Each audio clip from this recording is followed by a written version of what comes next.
السلام علیکم ورحمۃ اللہ وبرکاتہ، نحمدہ ونصلی علی رسولہ الکریم، اما بعد فاعوذ باللہ من الشیطان الرجیم، بسم اللہ الرحمن الرحیم، رب اشرح لی صدری ویسر لی امری واحلل عقدۃ من لسانی یفقہوا قولی۔ فمن يرد الله أن يهديه يشرح صدره للإسلام ومن يرد أن يضله يجعل صدره ضيقا حرجا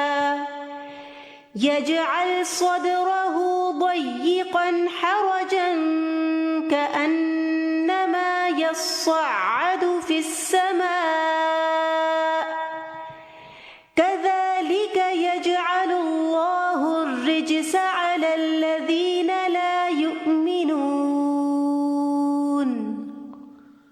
فمن يرد الله أن يهديه يشرح صدره للإسلام ومن يرد أن يضله يجعل صدره ضيقا حرجا كأنما يصعد في السماء كذلك يجعل الله الرجس على الذين لا يؤمنون۔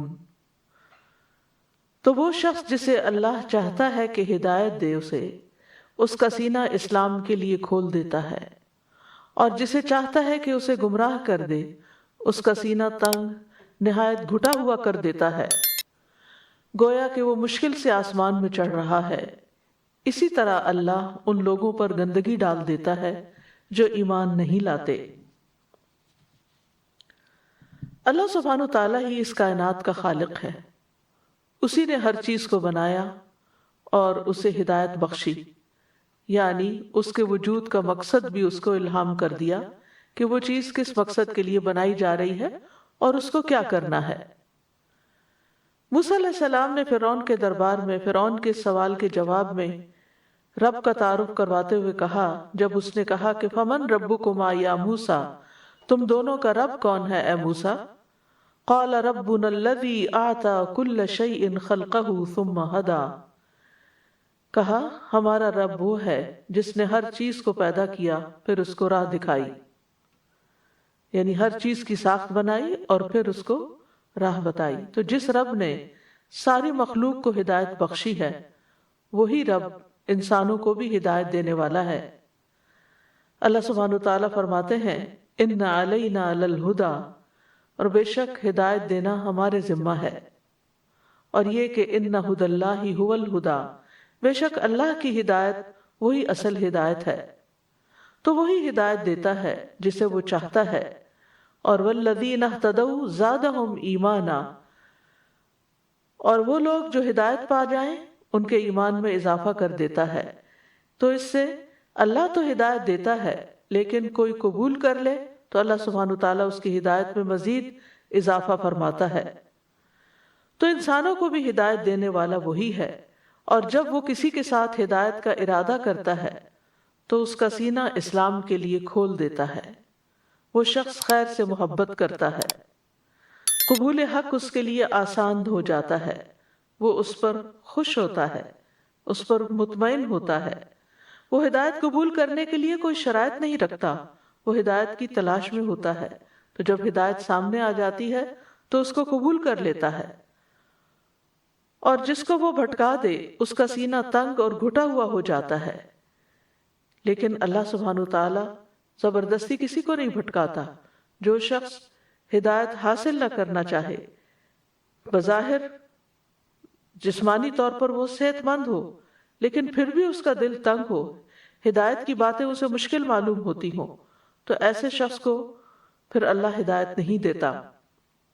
یعنی جو شخص ایمان، علم اور یقین سے انتہائی گھٹن محسوس کرتا ہے اور اس کے دل پر شبہات اور شہوات کا غلبہ ہوتا ہے تو اللہ سبحانہ وتعالیٰ اس کو ہدایت کی توفیق نہیں دیتا۔ تو فرمایا فَمَن يُرِدِ اللَّهُ أَن يَهْدِيَهُ يَشْرَحْ صَدْرَهُ لِلْإِسْلَامِ وَمَن يُرِدْ أَن يُضِلَّهُ يَجْعَلْ صَدْرَهُ ضَيِّقًا حَرَجًا كَأَنَّمَا يَصَّعَّدُ فِي السَّمَاءِ۔ تو یہاں پر فرمایا کہ جس شخص کو اللہ چاہتا ہے کہ ہدایت دے اس کا سینہ اسلام کے لیے کھول دیتا ہے، اور اس میں جب بندہ چاہتا ہے کہ اس کو ہدایت ملے تو اللہ سبحانہ وتعالیٰ بھی اس کے لیے ہدایت کی راہیں آسان کر دیتا ہے، اس کو توفیق عطا کرتا ہے، اسلام کو اس کے لیے آسان اور سہل کر دیتا ہے، اسلام کی طرف آنے کے لیے اس کو ہمت عطا کرتا ہے، تو یہ اس بندے کے ساتھ بھلائی کی علامت ہوتی ہے۔ ابن عباس رضی اللہ عنہما کہتے ہیں فَمَن يُرِدِ اللَّهُ أَن يَهْدِيَهُ يَشْرَحْ صَدْرَهُ لِلْإِسْلَامِ کے بارے میں کہ اللہ اس کے دل کو توحید اور ایمان کے لیے کشادہ کر دیتا ہے، کھول دیتا ہے، کھلا کر دیتا ہے، اور اس طرح وہ اللہ کے ہر حکم کو دل کی خوشی سے قبول کرتا ہے۔ اسی لیے ایک حدیث میں بھی آتا ہے کہ مَن يُرِدِ اللَّهُ بِهِ خَيْرًا يُفَقِّهْهُ فِي الدِّينِ، کہ جس کے ساتھ اللہ تعالیٰ خیر کا ارادہ کرتا ہے اس کو دین کی سمجھ دے دیتا ہے۔ اور اللہ سبحانہ تعالیٰ نے یہاں جو فرمایا کہ فَمَن يُرِدِ اللَّهُ أَن يَهْدِيَهُ، جس کے ساتھ اللہ ارادہ کرتا ہے کہ اسے ہدایت دے، تو یہاں ارادے سے مراد ارادہ کونیہ ہے، اور ہدایت سے مراد نیک اعمال کی توفیق دینے کی ہدایت ہے۔ تو ایسے انسان کو آپ دیکھیں گے کہ اس کا سینہ اسلام کے احکامات کے لیے، اس کے شاعر کے لیے کھلا ہوتا ہے، وہ خوشی سے، کھلے دل سے، اوپن مائنڈلی اس کو قبول کر لیتا ہے اور پھر خوشی سے اس پر عمل بھی کرتا ہے۔ یہ جو آتا ہے کہ نماز منافقوں کے لیے بہت بھاری ہے لیکن مخلص لوگوں کے لیے وہ آنکھوں کی ٹھنڈک بھی ہے۔ نبی صلی اللہ علیہ وسلم نے فرمایا تمہاری دنیا کی چیزوں میں سے عورتیں اور خوشبو میرے لیے محبوب بنا دی گئی اور میری آنکھوں کی ٹھنڈک نماز میں رکھ دی گئی، میری آنکھوں کی ٹھنڈک نماز میں رکھ دی گئی۔ تو گویا یہ شرح صدر کی علامت ہے کہ انسان کو نیک عمل سے محبت ہو۔ ایسے لوگوں کے لیے اللہ اور لوگوں کے حقوق سے تعلق رکھنے والے تمام اعمال کے لیے شرح صدر ہو جاتا ہے، دل کھل جاتا ہے۔ اس کے طریقے اور عبادت میں سے ہے کہ انسان پر واجب ہے کہ وہ سارے کے سارے اسلام کو اس کے اصولوں اور اس کے فروع یعنی اس کی جزئیات کے ساتھ قبول کریں، اور اس کو بھی قبول کریں جو اللہ کے حق کے ساتھ تعلق رکھتا ہے اور اس کو بھی جو بندوں کے حقوق کے ساتھ تعلق رکھتا ہے، اور انسان کو چاہیے کہ پھر وہ اس کے لیے کھلے دل سے ان چیزوں کو قبول کرے، اور اگر وہ ایسا نہیں کرتا تو پھر وہ ان لوگوں میں سے ہو جائے گا کہ جن کا دل اللہ نے ہدایت کے لیے تنگ کر دیا۔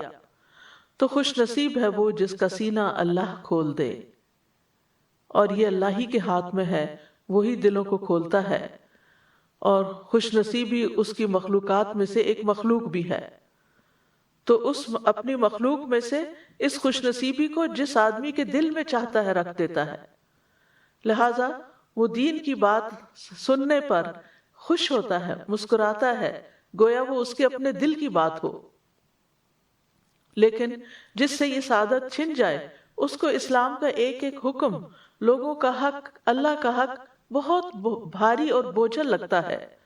اسی لیے فرمایا وَمَن يُرِدْ أَن يُضِلَّهُ يَجْعَلْ صَدْرَهُ ضَيِّقًا حَرَجًا كَأَنَّمَا يَصَّعَدُ فِي السَّمَاءِ، یعنی جسے اللہ تعالیٰ گمراہ کرنے کا ارادہ کر لیتا ہے تو اس کی علامت یہ ہے کہ اس کا سینہ تنگ اور گھٹا ہوا کر دیتا ہے، اس کے دل شبہات اور شہوات کے سمندر میں ڈوب جاتا ہے، بھلائی اس تک راہ نہیں پاتی، نہ ہی بھلائی اور نیکی کے لیے سینہ کھلتا ہے، گویا وہ سخت تنگی اور شدت میں ہے، گویا وہ آسمان پہ چڑھ رہا ہے، یعنی اسے آسمان پر چڑھنے کا مکلف کیا جا رہا ہے جہاں چڑھنے کی جس کے اندر کوئی طاقت نہیں، یعنی اس کے اندر کوئی ہمت ہی نہیں۔ ایسا شخص دنیا کے کاموں کے لیے خوب محنت کرتا ہے، خوشی خوشی کام کرتا ہے، خوب بھاگ دوڑ کرتا ہے، لیکن جو ہی کوئی دین کا حکم آتا ہے، اللہ کا کوئی حکم آتا ہے تو اس کی ساری ہمت جواب دے جاتی ہے۔ اور یہاں پر یہ جو لفظ حرجن استعمال ہوا ہے، عمر بن خطاب نے مدلج قبیلے کے ایک بادیہ نشین یعنی صحرا میں رہنے والے اعرابی سے حرجہ کا مطلب پوچھا تو انہوں نے کہا کہ درختوں کے درمیان ایک ایسا درخت ہوتا ہے جس تک پالتو یا جنگلی جانور یا کوئی اور چیز نہیں پہنچ سکتی، یعنی وہ اتنا اندر ہوتا ہے جنگل میں کہ اس تک کسی کی رسائی نہیں ہوتی۔ یہ سن کر عمر رضی اللہ عنہ نے فرمایا کہ اسی طرح منافق کے دل تک بھی خیر و بھلائی کی کوئی بات نہیں پہنچ سکتی، کیونکہ وہ اتنے پردوں میں ہوتا ہے، اتنے اندھیروں میں ہوتا ہے کہ وہاں تک اسے کوئی خیر نہیں ملتی۔ کأنما یصعد فی السماء، یعنی جس طرح زور لگا کر اوپر چڑھنا ایک مشکل کام ہوتا ہے، اسی طرح جس شخص کا دل تنگ ہو اس کے لیے ہدایت کو قبول کرنا مشکل ہوتا ہے۔ یہاں پر ایک اور لطیف بات بھی پتہ چلتی ہے کہ ہم جانتے ہیں آج کے دور میں اس بات کو جان لیا گیا ہے کہ جب انسان بلندی کی طرف چڑھتا ہے تو آکسیجن کم ہو جاتی اور اوپر جانے میں سانس لینا مشکل ہو جاتا ہے۔ 1400 سال پہلے قرآن مجید کے نزول کے وقت کسی کو یہ بات معلوم نہیں تھی کہ گویا وہ آسمان کی طرف چڑھ رہا ہے اور اس کا سینہ گھٹ رہا ہے، تو یہ ایک محسوس بات ہے کہ جو اوپر جاتا ہے اس کے سانس کی تنگی کی وجہ سے اس کا سینہ گھٹتا ہے۔ تو اسی طرح مثال دی گئی ان لوگوں کی کہ جن کو دین کی طرف بات یا اللہ کی طرف سے آئی ہوئی بات سن کر ان کا دل کھلنے کی بجائے گھٹنے لگتا ہے، تو ان کے لیے پھر سزا کیا ہے؟ کذالک یجعل اللہ الرجس، اسی طرح اللہ ان پر رجس ڈال دیتا ہے۔ رجس کے معنی ہوتے ہیں گندگی کے۔ ابن زید کہتے ہیں کہ اس سے مراد عذاب ہے، یعنی ایسے لوگوں پر پھر اللہ کا عذاب ہی آتا ہے۔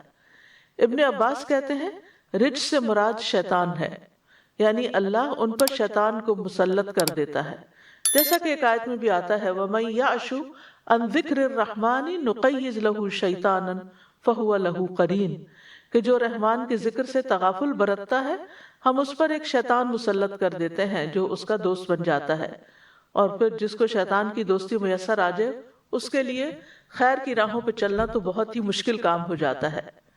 مجاہد کہتے ہیں کہ رجس سے مراد ہر وہ چیز ہے جو خیر سے خالی ہو، یعنی پھر اللہ سبحانہ وتعالیٰ اس کے ساتھ خیر کا ارادہ نہیں کرتے اور اس کو ایک ایسے کاموں میں لگا دیتے ہیں کہ جس سے کوئی خیر نہیں نکلتی۔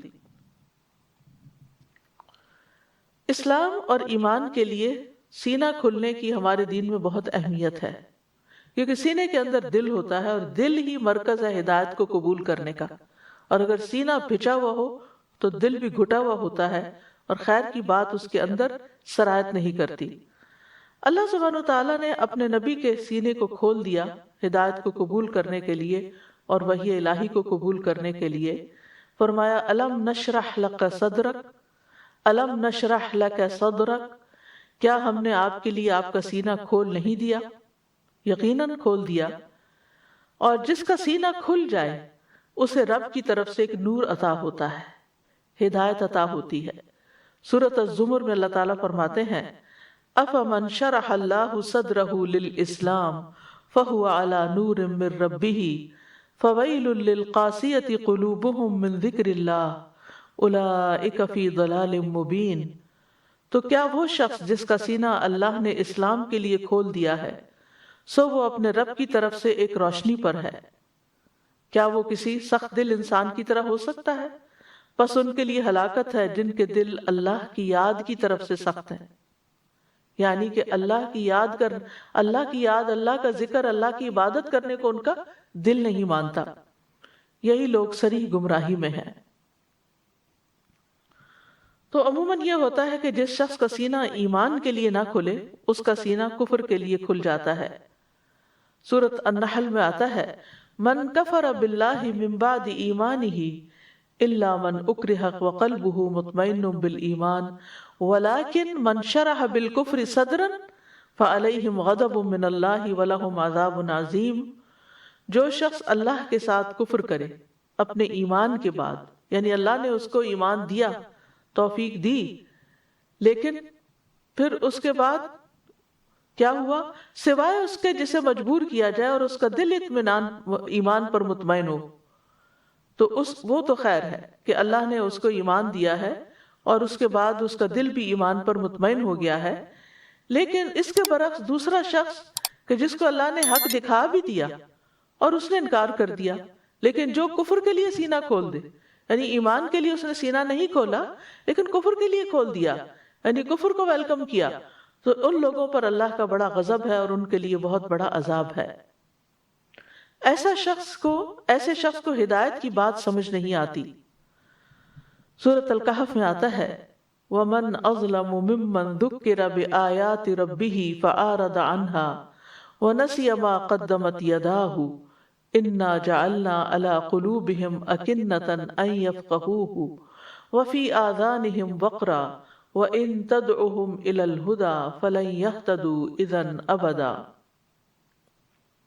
اس شخص سے بڑھ کر ظالم کون ہوگا جسے اللہ کی آیات سے نصیحت کی جائے اور وہ اس سے منہ پھیر لے اور بھول جائے جو اس نے آگے بھیجا۔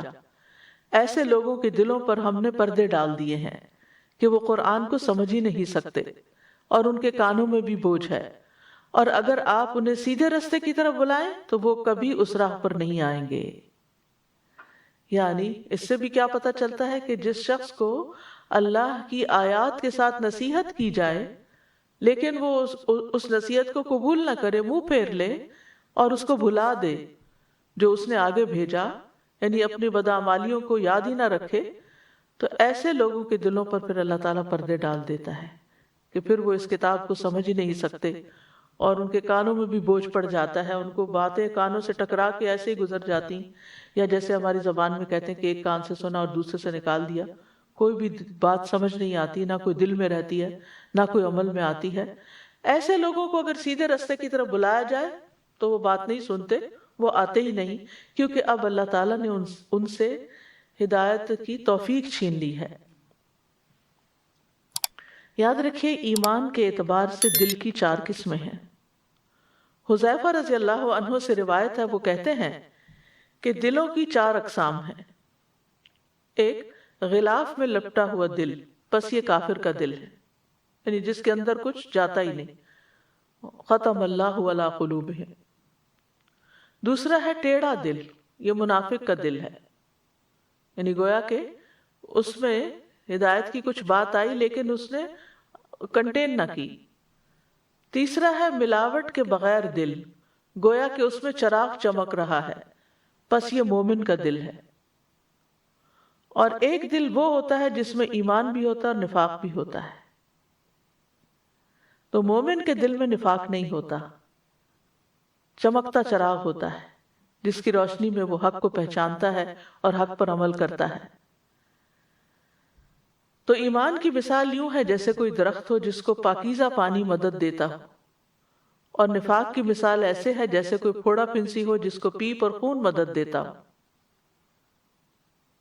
یعنی دونوں پنپ رہے ہیں، درخت بھی پنپ رہا ہے لیکن وہ صاف پانی سے، اور پھوڑا بھی پنپ رہا ہے لیکن وہ پیپ سے۔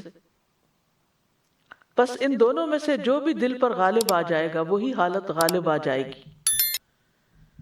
یعنی جس کو وحی کے پانی سے، وحی کی بارش سے فائدہ ہو اس کو ہدایت مل جائے گی، اور دوسرا جس کا دل ٹیڑھا ہو وہ اس ہدایت کو اپنے اندر نہیں رکھے گا اور نفاق میں مبتلا ہو جائے گا، اور جس کا دل کھلے ہی نہ تو وہ تو کفر میں مبتلا ہو گیا۔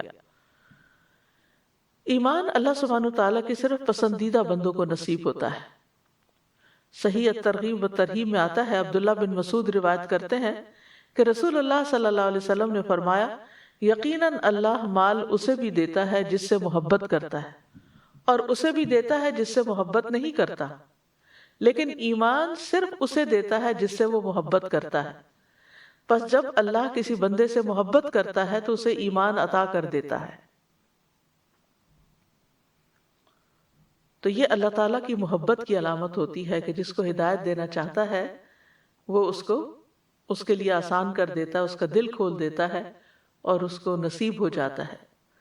اور پھر سورۃ الحجرات میں آتا ہے کہ اللہ تعالیٰ اس کے دل میں ایمان کو مزین کر دیتا ہے، زینت بخشتا ہے، خوبصورت کر دیتا ہے، یعنی اس شخص کو ایمان سے محبت ہو جاتی ہے۔ وَلَكِنَّ اللَّهَ حَبَّبَ إِلَيْكُمُ الْإِيمَانَ وَزَيَّنَهُ فِي قُلُوبِكُمْ وَكَرَّهَ إِلَيْكُمُ الْكُفْرَ وَالْفُسُوقَ وَالْعِصْيَانَ أُولَئِكَ هُمُ الرَّاشِدُونَ۔ اور لیکن اللہ نے تمہارے لیے ایمان کو محبوب بنا دیا اور اسے تمہارے دلوں میں مزین کر دیا، اور اس نے کفر اور گناہ اور نافرمانی کو تمہارے لیے ناپسندیدہ کر دیا۔ یہی لوگ ہدایت والے ہیں، یعنی جس کے دل میں کفر، گناہ اور نافرمانی کی نفرت ہے اور اس کے برعکس ایمان کی محبت ہے، تو ایسا ہی شخص دراصل ہدایت یافتہ ہے۔ یاد رکھیے دل انسانی جسم کا سب سے قیمتی حصہ ہے، اور اگر دل میں نور ہو تو انسان اس روشنی میں ہدایت پا جاتا ہے، اور اگر دل ہی اندھیرا ہو تو پھر انسان کے سامنے حق کی، خیر کی 100 باتیں بھی کی جائیں تو وہ اس کو سمجھ نہیں آتی۔ نعمان بن بشیر کہتے ہیں میں نے رسول اللہ صلی اللہ علیہ وسلم کو فرماتے ہوئے سنا، بے شک جسم میں ایک ٹکڑا ہے، جب اس کی اصلاح ہو جاتی ہے تو تمام جسم کی اصلاح ہو جاتی ہے، اور جب وہ خراب ہو جاتا ہے تو تمام جسم خراب ہو جاتا ہے۔ سنو، وہ دل ہے، اور ایمان کا مقام بھی دل ہے، تقوی کا مقام بھی دل ہے، اچھائی اور برائی کی پہچان کا معاملہ بھی دل کے ساتھ ہے۔ اس لیے رسول اللہ صلی اللہ علیہ وسلم نے فرمایا جس کے دل میں رائی کے دانے برابر بھی ایمان ہوگا وہ آگ میں داخل نہیں ہوگا۔ یعنی اگر دل کے اندر ایمان ہے تو پھر اس کے لیے جہنم میں خلود نہیں ہے، ہمیشگی نہیں ہے، بلکہ اس کو وہاں سے نکال لیا جائے گا، اور یہاں تو یہ فرمایا کہ وہ آگ میں داخل بھی نہیں ہوگا۔ پھر اسی طرح ابو ہریرہ کہتے ہیں کہ رسول اللہ صلی اللہ علیہ وسلم نے اپنے سینے کی طرف اشارہ کرتے ہوئے فرمایا 3 بار تقوی یہاں ہے، تقوی یہاں ہے، تقوی یہاں ہے۔ اسی طرح ابن مسعود کہتے ہیں وہ شخص ہلاک ہوا جس کا دل نیکی کو نیکی اور اس کا دل برائی کو برائی نہ سمجھے۔ اور یہ بھی کب ہوتا ہے کہ دل نیکی کو نیکی سمجھے اور اس کو سمجھ میں آ جائے کہ یہ نیکی ہے؟ جب دل کے اندر روشنی ہوتی ہے، جب دل کے اندر ایمان ہوتا ہے، جب دل کے اندر ایمان کا چراغ جل رہا ہوتا ہے تو پھر انسان کو فوراً سمجھ آ جاتا ہے کہ جو نیکی میں نے کی ہے وہ واقعی نیکی تھی، اور جو برائی کی ہے وہ برائی تھی، یعنی برائی اور بھلائی کا فرق محسوس کرنے لگتا ہے۔ اور اللہ تعالیٰ دل کی بنیاد پر ہی بندوں کو چنتا ہے۔ عبداللہ بن مسعود کہتے ہیں کہ بے شک اللہ نے بندوں کے دلوں پر نظر فرمائی تو محمد صلی اللہ علیہ وسلم کے دل کو بندوں کے دلوں میں سب سے زیادہ بہتر پایا، اس لیے اللہ نے ان کو اپنے کام کے لیے منتخب فرما لیا اور انہیں پیغمبری کا شرف عطا کر کے مبعوث فرمایا۔ پھر قلب محمد کے بعد بندوں کے دلوں پر نظر فرمائی تو آپ صلی اللہ علیہ وسلم کے صحابہ کے دلوں کو سب سے بہترین پایا، چنانچہ اللہ نے انہیں اپنے نبی کا وزیر بنا دیا۔ پھر اللہ سبحانہ تعالیٰ بندوں کی شکلیں دیکھنے کے بجائے دل دیکھتا ہے۔ مشہور حدیث ہے صحیح مسلم کی، ان اللہ لا ينظر الى اجسادکم ولا الى صورکم ولكن ينظر الى قلوبکم واشار باصابعہ الى صدرہ۔ رسول اللہ صلی اللہ علیہ وسلم نے فرمایا بے شک اللہ نہ تمہارے جسموں کو دیکھتا ہے کہ کتنے فٹ اور سمارٹ ہیں، نہ ہی تمہاری صورتوں کو دیکھتا ہے کہ جو سو کالڈ انسانوں کے بنائے ہوئے سٹینڈرڈ ہیں ان کے مطابق حسن کے جو معیار ہیں ان پر کون پورا اترتا ہے۔ فرمایا کہ نہ وہ تمہاری صورتوں کو دیکھتا ہے لیکن وہ تمہارے دلوں کی طرف دیکھتا ہے۔ اور آپ صلی اللہ علیہ وسلم نے اپنی انگلیوں سے اپنے سینے کی طرف اشارہ فرمایا، یعنی اللہ دل کی طرف دیکھتا ہے۔ تو اس لیے جس شخص کا دل خوش ہوا اور شرح صدر ہوا، نیکی کر کے اس کے اندر ایک اطمینان پیدا ہوا، تو اللہ سبحانہ وتعالی اس کو یعنی کہ اس سے راضی ہو جائیں گے، اور ایسے شخص کو ایک طرح سے ایمان نصیب ہو گیا۔ تو اللہ تعالیٰ ہماری شکل و صورت نہیں دیکھتا بلکہ دل کے حال کو دیکھتا، تو ہمیں بھی اپنی پوری توجہ دل پر رکھنی چاہیے۔ لیکن آپ دیکھیے کہ ہم سب زیادہ تر اپنا وقت اپنی ظاہر کو سجانے میں لگاتے ہیں، بہترین لباس پہننا، میک اپ کرنا، فٹ رہنے کے لیے ایکسرسائز کرنا، اور بھی ظاہری خوبصورتی کی جتنی بھی چیزیں ہیں ان پر ہمارا وقت زیادہ لگتا ہے، جس کی وجہ سے لوگوں کی نگاہ میں ہم زیادہ جج جائیں۔ لیکن اس کے برعکس دل چونکہ لوگوں کو نظر نہیں آتے، اس لیے ان کی خوبصورتی کی طرف توجہ عموماً کم ہوتی ہے۔ تو اس آیت سے بیسیکلی ہمیں یہ پتہ چلتا ہے کہ جس کے ساتھ اللہ ارادہ کر لے بھلائی کا، تو گویا ہمارے دل اللہ کے ہاتھ میں ہیں، جیسا کہ حدیث میں بھی آتا ہے بے شک تمام بنی آدم کے دل رحمان کی انگلیوں میں سے 2 انگلیوں کے درمیان ایک دل کی طرح ہیں، وہ اسے پھیر دیتا ہے جہاں وہ چاہتا ہے، یعنی چاہتا تو ہدایت کی طرف پھیر دیتا ہے اور چاہتا تو گمراہی کی طرف پھیر دیتا ہے۔ پھر رسول اللہ صلی اللہ علیہ وسلم نے فرمایا اللہم مصرف القلوب صرف قلوبنا علی طاعتک، اے اللہ دلوں کے پھیرنے والے، ہمارے دلوں کو اپنی اطاعت پر پھیر دے، یعنی ہم سے تو ہدایت کے کام لیتا رہ۔ اور دل کی حالت بدلتی بھی رہتی ہے۔ اصل میں قلب کو قلب کہتے ہی اس لیے ہیں کہ وہ الٹتا پلٹتا رہتا ہے، یعنی ایک حال میں نہیں رہتا۔ آپ ایک لمحے ایک بات سوچ رہے ہوتے ہیں، دوسرے لمحے کوئی دوسری بات سوچنے لگتے ہیں۔ کبھی آپ کا دل خوش ہوتا ہے، کبھی آپ کے اندر اداسی چھا جاتی ہے، کبھی آپ ویسے ایکٹیو محسوس کرتے ہیں لیکن آپ کے دل کی حالت اچھی نہیں ہوتی۔ تو بہرحال ہمیں اللہ ہی سے قلب سلیم مانگنا چاہیے تاکہ ہمارا دل جو ہے وہ ہر طرح کی گھٹن والی چیزوں سے محفوظ رہے۔ تو دل کی حالت فرمایا، دل کی مثال تو اس پر کسی ہے جو کسی درخت کے تنے کے ساتھ لٹکا ہوا ہو اور ہوا اسے الٹ پلٹ کرتی رہتی ہو، کبھی سیدھا کبھی الٹا۔ تو اسی طرح ہمارا دل بھی جیسے ہچکولے کھاتا رہتا ہے، کبھی سیدھا کبھی الٹا۔ کبھی ہم ایک شخص کے بارے میں ایک اچھی بات سوچتے ہیں اور کبھی دوسرے لمحے کوئی بدگمانی آ جاتی ہے۔ اسی طرح باقی بھی یعنی باقی امور میں بھی ایسا ہی ہوتا ہے۔ مقداد بن اسود کہتے ہیں کہ میں نے رسول اللہ صلی اللہ علیہ وسلم کو فرماتے ہوئے سنا، ابن آدم کا دل اس ہنڈیا سے بھی زیادہ تیزی کے ساتھ بدلتا ہے جو خوب کھول رہی ہو۔ تو اس سے یہ پتہ چلتا ہے کہ دل کے اندر لمحے لمحے جو خیال آ رہے ہوتے ہیں اور پھر خیالات کی ایک ٹرین بن جاتی ہے اور بعض اوقات وہ ایسی جگہ لے جاتی ہے کہ جہاں جا کر دل خراب ہی ہوتا ہے اور بعض اوقات اچھے مناظر بھی دکھاتی ہے۔ تو اب سوال ہی پیدا ہوتا ہے کہ اگر ہمارا دل گھٹا ہوا ہے اور ہمارا دل بند ہے اور سخت ہے اور زنگ لگا ہوا ہے اور کسی چیز میں دل لگتا نہیں، تو پھر کیا کرنا چاہیے؟ یعنی دل کا علاج کیسے کریں؟ دل کا شرح صدر کیسے ہو؟ تو سب سے پہلے امام ابن قیم کہتے ہیں کہ انسان توحید اپنائے، یعنی ہدایت اور توحید جو ہے یہ شرح صدر کے بہت بڑے اسباب میں سے ہے کہ دل کو ہدایت مل جانا اور توحید مل جانا۔ اور شرک اور گمراہی سینے کی تنگی اور اس کے تنگ ہونے کے بڑے اسباب میں سے ہے۔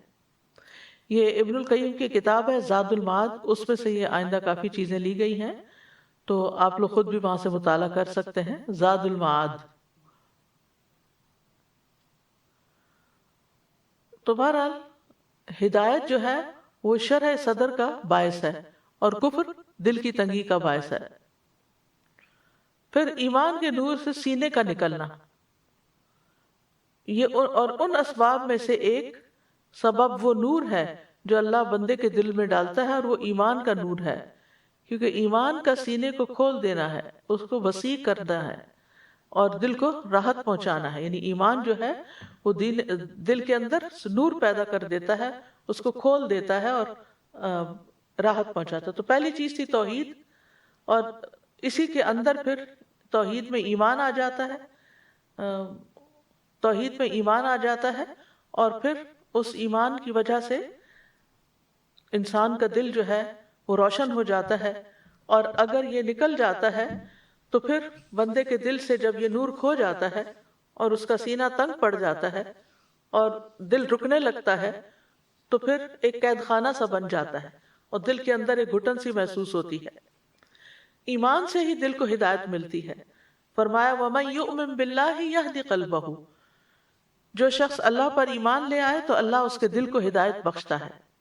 دوسری اہم چیز علم حاصل کرنا۔ علم حاصل کرنے سے سینہ کھلتا ہے، علم سینے کو کھولتا ہے اور اس کو وسیع کر دیتا ہے، یہاں تک کہ وہ سینہ دنیا سے زیادہ وسیع ہو جاتا ہے۔ یعنی وہ دل پھر صرف دنیا کے بارے میں نہیں سوچتا، وہ آخرت اور جنت اور جہنم کے بارے میں بھی بہت واضح طور پر سوچتا ہے۔ جہالت سینے کو تنگ کر دیتی، جہالت اندھیرا ہوتا ہے، اندھیرے میں گھٹن ہوتی ہے، تنگی محسوس ہوتی ہے، انسان کی موبلٹی ختم ہو جاتی ہے۔ تو جہالت سینے کو تنگ کر دیتی ہے، اس کو بند کر دیتی ہے، اس کو محبوس کر دیتی ہے۔ تو جیسے جیسے بندے کا علم بڑھتا جاتا ہے، اس کا سینہ کھلتا جاتا ہے اور وسیع ہوتا جاتا ہے۔ لیکن ہر علم سے ایسا نہیں ہوتا. علم عمومی طور پر انسان کو فائدہ دیتا ہے لیکن سارے علم نہیں. اس علم سے مراد یہاں علم نافع ہے، یعنی جس علم سے انسان کو فائدہ پہنچے، اور وہ سب سے بڑا علم دین ہے، یعنی جو رسول اللہ صلی اللہ علیہ وسلم کی وراثت ہے، ان کے ذریعے ہم تک پہنچا ہے. تو جو لوگ اس علم کو صحیح طور پر حاصل کریں، اچھی نیت کے ساتھ، اور اس پر عمل بھی کریں، تو ان کے سینے کھل جاتے ہیں. ایسے لوگوں کے دل پھر وہ دل وسیع ہو جاتے ہیں، اور ایسے لوگ پھر وسعت قلبی کا ثبوت دیتے ہیں. ان کے اخلاق پاکیزہ ہو جاتے ہیں، ان کی زندگی سب سے بہترین ہو جاتی ہے. تیسری چیز، اللہ کی طرف رجوع کرنے اور اس سے محبت کرنے سے سینے کا کھلنا. الانابۃ الی اللہ سبحانہ وتعالی، یعنی اللہ سبحانہ وتعالی کی طرف رجوع کرنا اور دل کی گہرائی سے اللہ سے محبت کرنا اور اس کی طرف متوجہ ہونا اور اس کی عبادت سے خوشی پانا. دوسری کوئی بھی چیز بندے کے سینے کو ان سے بڑھ کر نہیں کھولتی. تو جب کبھی دل تنگ ہونے لگے تو فوراً اللہ کی طرف رجوع کریں، اللہ کا ذکر کریں، قرآن مجید پڑھیں، اللہ تعالیٰ کو یاد کریں، تو انشاءاللہ کچھ ہی دیر کے بعد آپ کے دل کی حالت بہتر ہونے لگے گی. اور علامہ ابن القیم کہتے ہیں، یہاں تک کہ کبھی وہ کہتا ہے کہ اگر جنت میں میری یہی حالت ہوگی تو سب سے زیادہ خوشگوار زندگی گزارنے والا میں ہی ہوں گا. یعنی اتنا زیادہ شرح صدر ہو جاتا ہے کہ دنیا میں بھی اس کو جنت کا مزہ آنے لگتا ہے. یاد رکھیے، جتنی زیادہ اللہ سے محبت ہوگی اتنا ہی زیادہ دل کھلے گا. انسان کے اندر ایک خوشی پیدا ہو جائے گی، اور اس کو وہی جانتا ہے جس کے اندر اللہ کی محبت ہو. اور جیسے جیسے اللہ کی محبت مضبوط اور شدید ہوتی جاتی ہے، سینہ اتنا ہی زیادہ کھلتا جاتا ہے اور وسیع ہوتا جاتا ہے. اور وہ صرف بیکار لوگوں کو دیکھ کے دل تنگ اس کا پڑتا ہے. یعنی ویسے اس کا دل تنگ نہیں ہوتا، لیکن جو لوگ وقت ضائع کریں، بیکار ہوں، فضول لغو کاموں میں لگے ہوئے ہوں. اور امام ابن القیم کہتے ہیں کہ ان کی حالت، جن کی حالت یہ نہیں ہوتی، تو ایسے لوگوں کو دیکھنا ان کی آنکھ کا تنکا ہے. یعنی ان کو دیکھ کے پریشان ہوتے ہیں، اور ان سے ملنا ان کے لیے بخار کی مانند ہوتا ہے. یعنی ایسے لوگوں سے مل کر بھی وہ خوش نہیں ہوتے. پھر اسی طرح اللہ تعالیٰ سے اگر کوئی روگردانی کر لیتا ہے تو پھر اس کا سینہ بھی تنگ ہو جاتا ہے. یعنی جو نماز نہ پڑھے، ذکر نہ کرے، قرآن نہ پڑھے، دین کی مجلس میں شرکت نہ کرے. ابن القیم کہتے ہیں کہ سینے کے تنگ ہونے کے اسباب میں سے اللہ تعالیٰ سے روگردانی کرنا اور غیر اللہ کے ساتھ دل کو وابستہ کرنا ہے، اور اللہ کے ذکر سے غافل ہونا ہے، اور اس کے سوا کسی اور سے محبت کرنا ہے. یعنی اللہ کو چھوڑ کر اوروں سے محبت کرنا ہے. تو جو اللہ کے سوا کسی دوسرے سے ویسی محبت کرتا ہے، یعنی جیسی اللہ سے کی جانی چاہیے، تو وہ اسی کے ساتھ عذاب دیا جاتا ہے. اور غیر اللہ کی محبت میں اس کا دل جکڑ دیا جاتا ہے. تو زمین میں اس سے بڑا بدبخت کوئی نہیں ہوتا، کیونکہ پھر اس کو اس کے بغیر چین اور قرار ہی نہیں آتا. تو یہ بذات خود ایک بہت بڑی سزا ہو جاتی ہے. اسی طرح اللہ کے ذکر سے روگردانی کے نتیجے میں زندگی تنگ ہو جاتی ہے.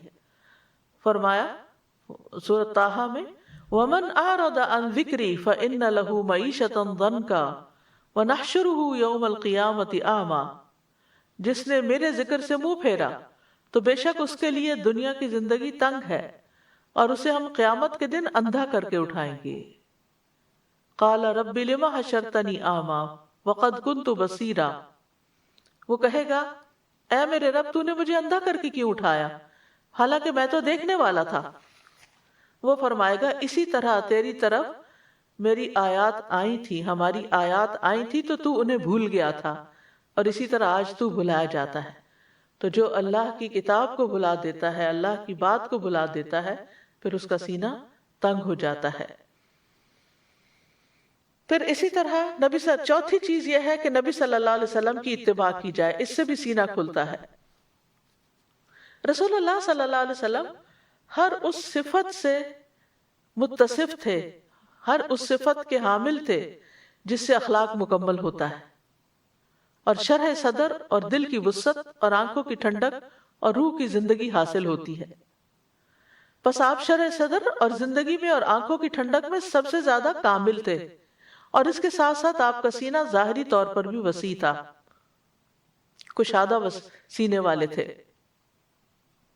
اور مخلوق میں سے جو آپ کی پیروی زیادہ کرے گا، یعنی سب سے زیادہ کامل ہوگا آپ صلی اللہ علیہ وسلم کا اتباع کرنے میں، تو وہ شرح صدر میں اور لذت اور آنکھوں کی ٹھنڈک میں بھی سب سے زیادہ کامل ہوگا، اور بندہ آپ صلی اللہ علیہ وسلم کی پیروی کے مطابق ہی اپنے شرح صدر کو پا سکتا ہے، یعنی جتنی وہ پیروی کرے گا اتنا ہی زیادہ، یعنی آپ صلی اللہ علیہ وسلم کی پیروی کرے گا، اتباع کرے گا، اتنا ہی زیادہ سینہ کھلتا جائے گا۔ پانچویں چیز، اپنے اندر شجاعت پیدا کیے جائے، اس سے سینہ کھلتا ہے۔ فرمایا جو بہادر ہوتا ہے، جو کھلے سینے والا ہوتا ہے، اس کا باطن وسیع ہوتا ہے اور اس کا دل کھلا ہوتا ہے، اور بزدل کا سینہ سب سے زیادہ تنگ ہوتا ہے، کیونکہ وہ ہر چھوٹی بڑی بات پہ ڈر جاتا ہے اور اس کا دل گھٹنے لگتا ہے، اور اس کا دل سب سے زیادہ بند ہوتا ہے، نہ اس کے لیے کوئی خوشی ہوتی ہے اور نہ ہی مسرت، اور نہ ہی اس کے لیے کوئی لذت ہوتی ہے، اس کے لیے صرف وہی نعمتیں ہوتی ہیں جو مویشی جانوروں کے لیے ہوتی ہیں، یعنی کھانا پینا، سیکس وغیرہ، بس۔ لیکن جہاں تک روح کی خوشی اور اس کی لذت اور اس کی نعمتیں اور اس کی رونقیں ہیں تو وہ ہر بزدل کے لیے حرام ہو جاتی ہیں، جیسا کہ وہ بخیل کے لیے حرام ہوتی تھی ہو جاتی ہیں۔ چھٹی چیز، مخلوق سے احسان کرنا سینے کے کھلنے کا سبب بنتا ہے۔ جتنا بھی انسان کے لیے ممکن ہو اپنے جیسے انسانوں کا خیال رکھتا رہے، مال، منصب اور جسم کے ذریعے اور احسان کی مختلف اقسام کے ذریعے ان کو فائدہ پہنچاتا رہے، چاہے وہ اس کے رشتہ دار ہوں یا نہ ہوں۔ تو گویا جو شخص فراخ دل ہے، کھلے دل والا ہے، اس کا دل سب سے زیادہ کھلتا ہے نیکی کی بات سن کر، مخلوق سے احسان کر کے، اس کا نفس سب سے زیادہ پاک اور اس کا دل سب سے زیادہ خوشحال۔ پھر بخیل کا سینہ کس طرح تنگ ہوتا ہے، اس کی مثال یوں دی گئی، آپ نے فرمایا بخیل اور خرچ کرنے والے کی مثال ایسے دو آدمیوں کی سی ہے جن کے بدن پر لوہے کے دو کرتے ہوں۔ بخیل اور خرچ کرنے والے کی مثال ایسے ہے جیسے دو لوگوں نے لوہے کے کرتے پہنے ہوئے ہوں۔ جن کے بدن پر لوہے کے دو کرتے ہوں ان کے سینے سے ان کی ہنسلی تک، بس سارے لمبے نہیں، سینے سے لے کے یہاں تک یہ ایریا کورڈ ہو۔ تو فرمایا جب بخیل بھی خرچ کرنے کا ارادہ کرتا ہے تو اس کرتے کا ہر حلقہ اپنی جگہ سے چمٹ جاتا ہے۔ بخیل اسے کشادہ کرنے کی کوشش کرتا ہے لیکن وہ کشادہ نہیں ہو پاتا۔ ساتویں چیز، دل کو خراب کرنے والی مذموم صفات سے بچنا چاہیے۔ اگر آپ چاہتے ہیں کہ دن بھر آپ کا دل اچھا رہے تو اچھی باتیں سنیں اور اچھی باتیں ہی کریں، ورنہ ایسی صفات یا ایسے اخلاق جو دل کو سخت کر دیتے ہیں ان سے پناہ مانگنی چاہیے۔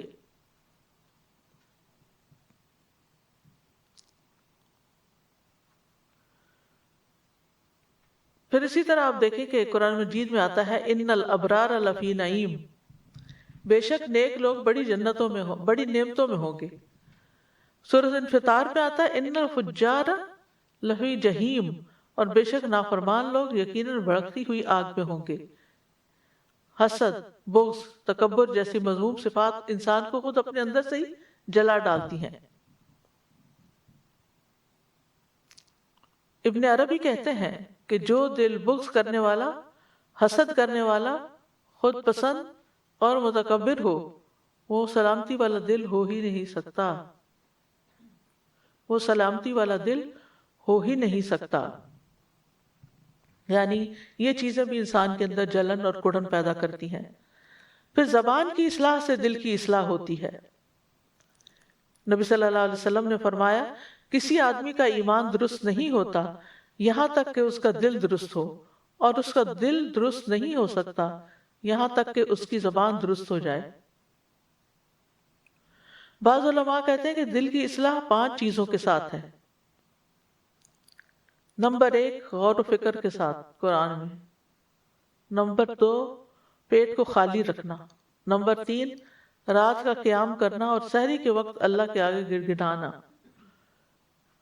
اور پھر نمبر 4 نیک لوگوں کی مجلس اختیار کرنا. نمبر 6 حلال کھانا کھانا.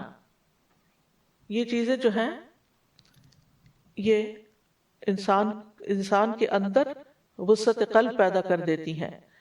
اور دل کو بگاڑنے والی بھی 5 باتیں ہیں. ابن القیم رحمہ اللہ کہتے ہیں کہ دل کو بگاڑنے والے 5 امور ہیں. نمبر 1 لوگوں سے زیادہ گھل مل کر رہنا، ہر وقت سوشلائزنگ. نمبر 2 خواہش پرستی، یعنی ہر وہ کام کر لینا جس کا دل چاہ رہا ہو. اور پھر اللہ کے غیر سے دلی تعلق رکھنا. پھر زیادہ کھانا اور زیادہ سونا. یہ 5 چیزیں دلوں کو خراب کرنے والی ہیں.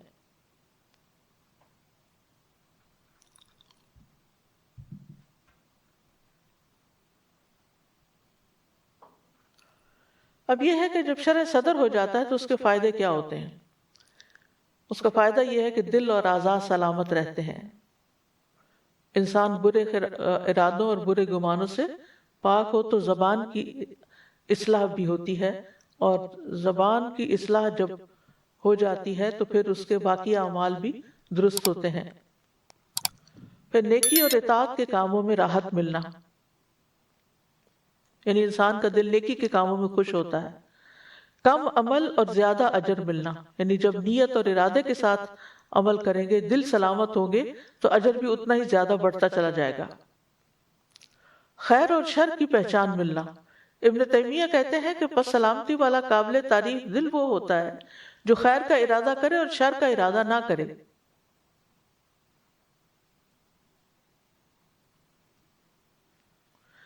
پھر اسی طرح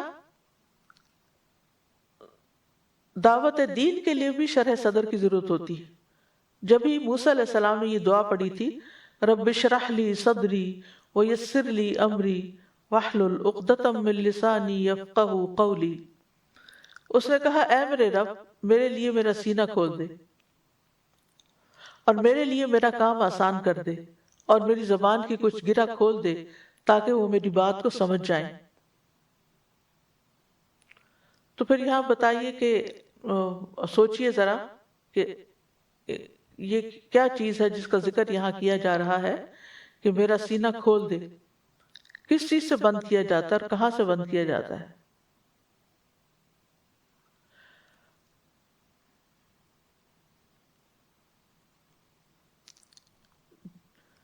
پھر اسی طرح انسان کے دل کی حالت کے مطابق ہی قبر میں بھی اس سے معاملہ کیا جائے گا. بندے کا قبر میں خوشی اور عذاب اور قید ہونے اور آزاد ہونے میں وہی حال ہوگا جو سینے میں دل کا ہوتا ہے. پھر مومن کی قبر وسیع ہوگی. قیامت کے دن سلامت دل والے کے لیے نجات ہوگی. یوم لا ینفع مال ولا بنون الا من اتى اللہ بقلب سلیم. تو ہمیں یہ دعا کثرت سے مانگنی چاہیے، رب اشرح لی صدری، کہ اللہ میرا سینہ کھول دے. اور پھر یہ بھی کہ ہمارے دلوں سے غل دور کر دے، ہمارے دلوں میں نور پیدا کر دے. اللہم اجعل فی قلبی نورا، پھر دل سے میل کچیل نکال دے. اللہم اہد قلبی وسدد لسانی واسلل سقیمۃ قلبی. پھر اسی طرح دل کی طہارت کی دعا کرنی چاہیے. اللہم اغسل قلبی بماء الثلج والبرد ونقی قلبی من الخطایا کما نقیت الثوب الابیض من الدنس. اے اللہ میرے دل کو برف اور اولے کے پانی سے دھو دے اور میرے دل کو خطاؤں سے صاف کر دے. اللہ تعالیٰ سے سلامت دل کا سوال کرنا چاہیے. وَأَسْأَلُكَ قَلْبًا سَلِيمًا، کہ اللہ میں تجھ سے قلب سلیم کا سوال کرتا ہوں.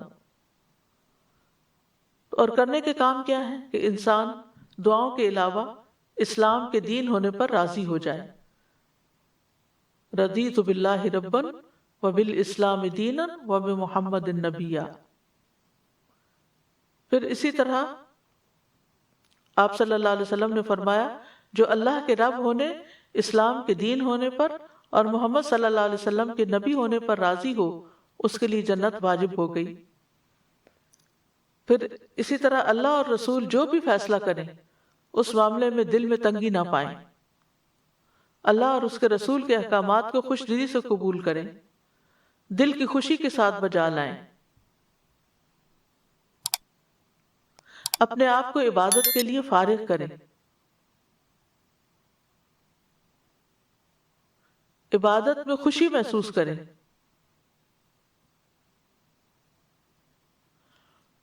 عبداللہ بن محمد بن حنفیہ سے روایت ہے، وہ کہتے ہیں کہ میں اور میرے والد انصاریوں میں ہمارے سسرالیوں کے ہاں کسی کی عیادت کے لیے گئے تو نماز کا وقت ہو گیا، تو اس نے اپنے گھر والوں میں سے کسی کو کہا، اے لڑکی میرے لیے وضو کا پانی لاؤ، شاید میں نماز پڑھ لوں تو راحت پاؤں۔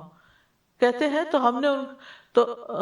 ہم نے ان کا یہ جملہ پسند نہ کیا کہ شاید کہ میں راحت پاؤں۔ انہوں نے کہا، میں نے رسول اللہ صلی اللہ علیہ وسلم کو سنا، آپ فرماتے تھے، اے بلال اٹھو اور ہمیں نماز کے ساتھ راحت پہنچاؤ۔ پھر اسی طرح سینے کی ہدایت کے لیے قرآن کو تھام کر رکھیں، کیونکہ شفاء لما فی الصدور ہے۔ پھر یہ کہ اپنے ایمان کا وقتاً فوقتاً جائزہ لیتے رہیں، تجدید کرتے رہیں، اور اس کے لیے نیک لوگوں کے ساتھ وقت گزاریں۔ دل کو غیر اخلاقی برائیوں سے پاک کر دیں، ہر ماہ کے 3 روزے رکھیں، اور پھر دل کو چمکانے کے لیے کثرت سے استغفار کریں، کیونکہ گناہ وہاں جا کے بیٹھ جاتے ہیں، تو استغفار سے وہ دل چمک اٹھتا ہے۔ نعمتوں پر شکر گزار ہوں اور گناہوں پر استغفار کرتے رہیں، تو انشاءاللہ دل سلامت رہے گا اور اللہ سبحانہ وتعالی ہدایت کی راہیں دکھائے گا۔ اللہ تعالی ہمیں عمل کی توفیق عطا فرمائے۔ وآخر دعوانا ان الحمد للہ رب العالمین۔ سبحانک اللہم وبحمدک، اشہد ان لا الہ الا انت، استغفرک واتوب الیک۔ السلام علیکم ورحمۃ اللہ وبرکاتہ۔ اللہ اکبر اللہ اکبر اللہ اکبر، لا الہ الا اللہ، اللہ اکبر اللہ اکبر وللہ الحمد، اللہ اکبر اللہ اکبر اللہ اکبر، لا الہ الا اللہ، اللہ اکبر اللہ اکبر وللہ الحمد۔